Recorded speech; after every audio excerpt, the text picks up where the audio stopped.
দাঁড়ান, ভিডিওটা ধাক্কা দিয়েন না, একটু দেখে যান কি বলেছে এই ভিডিওটাতে। কথাগুলো একবার অন্তর ছুঁয়ে গেল, কলিজায় লাগলো। একটু শুনে। রাগের সময় ধৈর্যকে প্রাধান্য দিয়ে আমি সব জায়গায় জিতে গেছি। হাতির মতো বড় জন্তু আমি নই, বাঘের মতো দ্রুত আমি দৌড়াতে পারি না, মাছের মতো আমি সাঁতরাতে পারি না, কিন্তু আমি সাবমেরিন বানায় মাছের সাঁতরানোকে হার মানাতে পারি।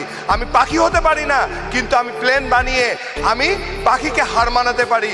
আমি বাঘের মতো দ্রুত দৌড়াতে পারি না, কিন্তু আমি গাড়ি বানিয়ে বাঘকে পরাজিত করতে পারি।